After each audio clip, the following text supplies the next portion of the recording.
Caitlin Clark is the only woman in basketball to ever sign with Wilson Basketball, and she's the only athlete since Michael Jordan to do so. If we're comparing a Caitlin Clark signature shoe release to anybody not named Michael Jordan, anybody not named LeBron James, you're being extremely disingenuous. Basketball enthusiasts, you won't believe what was just released and how it will soon completely destroy Nike's billion-dollar empire. We are discussing a seismic shift that has Nike officials really sweating uncontrollably at the moment. You are the world's largest sports company, valued at over $200 billion, and you recently secured what everyone is referring to as the next you have Caitlin Clark locked into an 8-year, $28 million deal with Michael Jordan of women's basketball, essentially stealing her for pennies compared to her value. You're sitting pretty thinking you have the golden goose that will generate revenue for the next 10 years. But Wilson of all companies just released a commercial so flawless and emotionally compelling that it's making Nike's whole marketing team reevaluate their life decisions.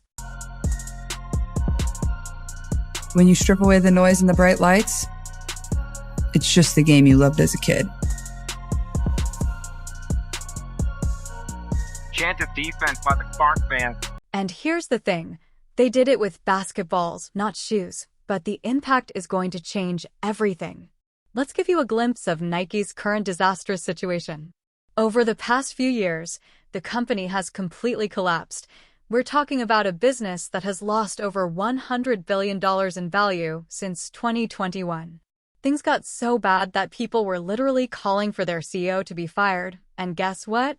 He had to resign. Meanwhile, Adidas was doing well even after ending their partnership with Yeezy, while Nike was drowning in its own errors. According to data provided by LSG, Nike is predicted to record a revenue decline of 11.5% to $11 billion in the third quarter. This would be the largest decline since the 38% decline Nike experienced in the fourth quarter of fiscal 2020 during the Hill administration pandemic. Nike started an ambitious turnaround, but Morningstar analyst David Schwartz stated that in order to get the sportswear giant back on track for sales growth, it will take years to develop a whole new franchise or family of products that generate billions in sales. Eventually, though, their salvation arrived. We're talking about Caitlin Clark, the generational genius who, perhaps once every 10 years, was twice as well known in college as Angel Ree. When she went pro, every major brand threw money at her. Under Armour wanted to make her the face of Curry brand, and Adidas was prepared to break the bank, but she stayed with Nike because of how they marketed her in college. Everyone was waiting for the announcement of her signature shoe, the shoe that would change women's basketball forever. But this is where it gets really crazy while everyone is waiting for Caitlin's shoe. She is 4 times more popular than the most well-known men's player, which is completely unprecedented in college basketball history. When Nike revealed that AJ Wilson would receive her trademark shoe first, there was a detail that should have infuriated every Nike shareholder. Caitlin's sneaker wouldn't be available in stores until 2026 or even 2027. People were even speculating that. But today was the Nike quarterly call, putting to rest any rumors that A, this wasn't a done deal, and B, there are renegotiations at the table. Something that this did clear up as well, it's looking like Caitlin Clark's shoe was coming in 2026. Are you joking? Let me tell you how absurd this is. In 2003, when LeBron James was being courted by all the big brands, Nike was so desperate to get him that they began designing his shoe before he had even signed with them. They adopted the codename Air Zoom Nobel LeBron backwards to keep it a secret, and 3 months before his NBA debut, he was wearing the LeBron ones. If we're comparing a Caitlin Clark signature shoe release to anybody not named Michael Jordan, anybody not named LeBron James, you're being extremely disingenuous.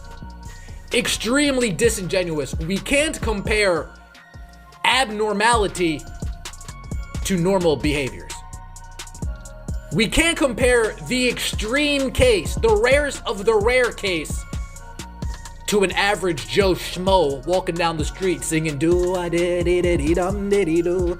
We can't be doing that.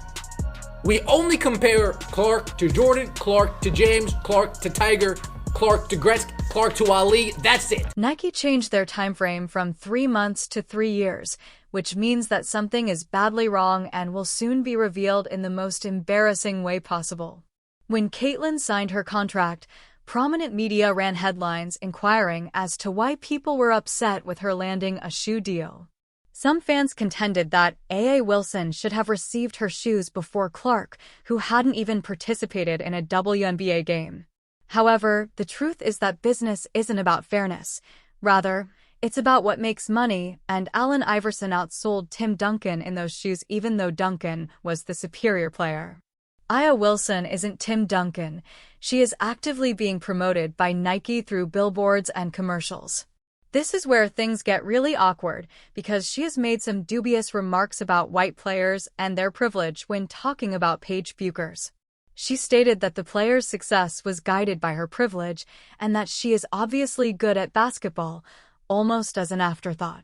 Nike tried Tim Duncan shoes twice and canceled them both times due to poor sales, but Tim Duncan didn't care because he understood business. As black women, Paige reminds me a lot of you. Like, it's not really about me. And she knows how her privilege has gotten her to that point. And also, like, she's good at basketball, but like, she understands her privilege. It's like what pushes her over the top, in a sense. It reminds me a lot of you. The official reason Caitlyn wasn't selected for the Team USA Olympic roster was because Christian Laettner didn't have any NBA experience when he was on the 1992 Olympics Dream Team.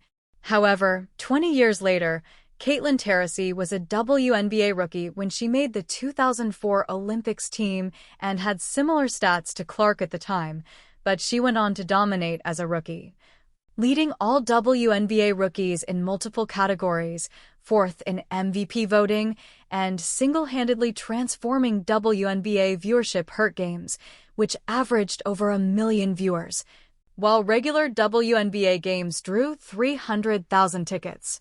The Washington Mystics had to move to the Wizards Arena to accommodate the crowds attending her games, and she set WNBA attendance records everywhere she played, even eventually. Team USA acknowledged that it was a mistake to leave her off the squad, but Nike they're still holding back from releasing their most marketable athlete because they're too afraid, but everything changed when Wilson released their commercial, and it's not just any commercial. The commercial begins with the lovely message, "When you take away the noise and the bright lights, it's just the game you loved as a kid, boom, right in the fields." Nike is paralyzed by politics and afraid to properly market their biggest star, Wilson, who captures the essence of why we fell in love with basketball in the first place. The commercial continues, "Feed on the hardwood basketball in hand, guiding you, inspiring you, working on the player you dream to be, because the ball will always bring you back to your favorite place." This is a masterclass in emotional storytelling that makes Nike's recent efforts seem like amateur hour. This is brilliant marketing. They're not trying to sell shoes or negotiate cultural politics. They're selling dreams. Calm, focused, and confident. Who is the spokesperson for this ideal message of nostalgia and unadulterated passion for the game? Nike is too afraid to adequately market the player Caitlin Clark, yet this is what makes it so disastrous for the company. Consider for a moment that Wilson put Caitlin Clark in the same conversation as Michael Jordan by making her the only female basketball player in history to sign with them and the only athlete to have this kind of relationship with them since Jordan. The final sentence of the ad, "Caitlin always basketball," is so flawless that it will plague Nike's marketing team for years to come, as the company watches in fear of social media criticism. Wilson simply established themselves as the genuine basketball brand that prioritizes the game over all other considerations, and the basketballs themselves are more than just goods, they are. Attending her games, and she set WNBA attendance records everywhere she played. Even eventually, Team USA acknowledged that it was a mistake to leave her off the squad. But Nike they're still holding back from releasing their most marketable athlete because they're too afraid, but everything changed when Wilson released their commercial, And it's not just any commercial. The commercial begins with the lovely message, "When you take away the noise and the bright lights, it's just the game you loved as a kid." Boom, right in the fields. Nike is paralyzed by politics and afraid to properly market their biggest star, Wilson, who captures the essence of why we fell in love with basketball in the first place. The commercial continues, "Feed on the hardwood basketball in hand, guiding you, inspiring you, working on the player you dream to be, because the ball will always bring you back to your favorite place." This is a masterclass in emotional storytelling that makes Nike's recent efforts seem like amateur hour. This is brilliant marketing. They're not trying to sell shoes or negotiate cultural politics. They're selling dreams. Calm, focused, and confident.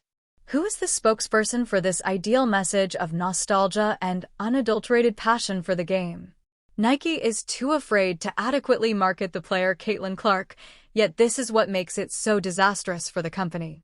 Consider for a moment that Wilson put Caitlin Clark in the same conversation as Michael Jordan by making her the only female basketball player in history to sign with them and the only athlete to have this kind of relationship with them since Jordan.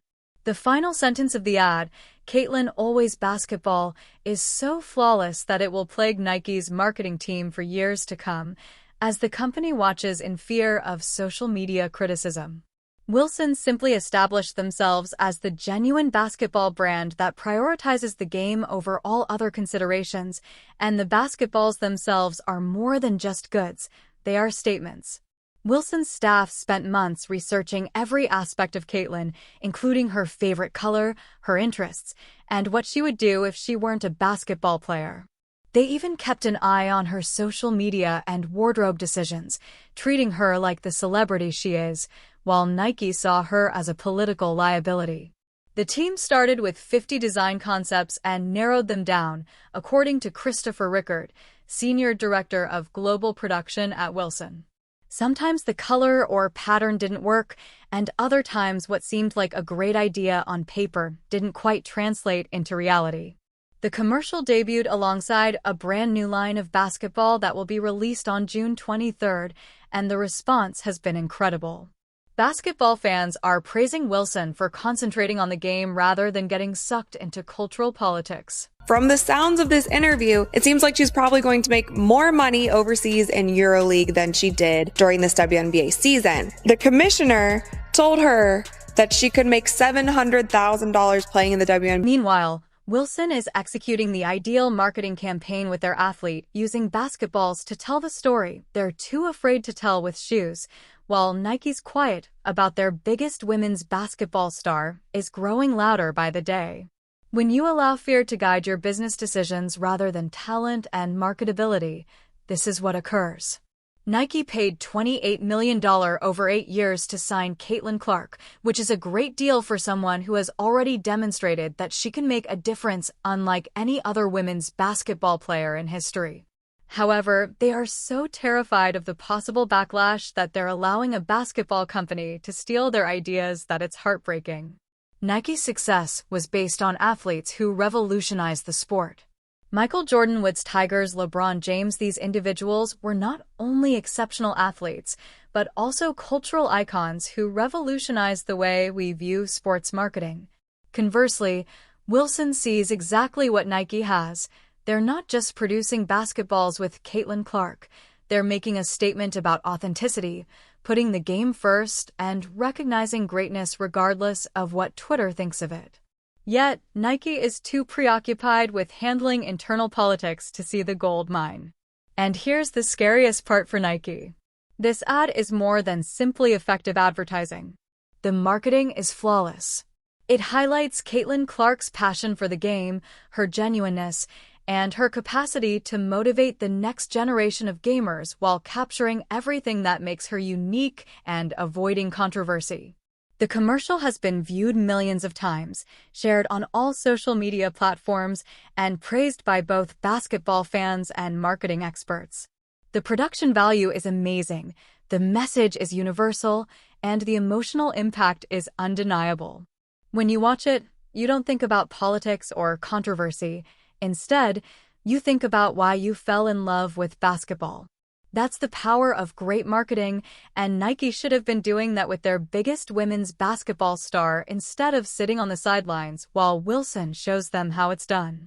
Wilson just demonstrated that everything else falls into place when you focus on the right things: talent, authenticity, and love for the game.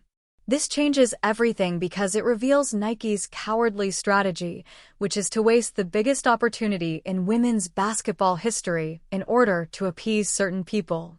In the meantime, Wilson is developing a relationship with a generational talent that could pay dividends for decades.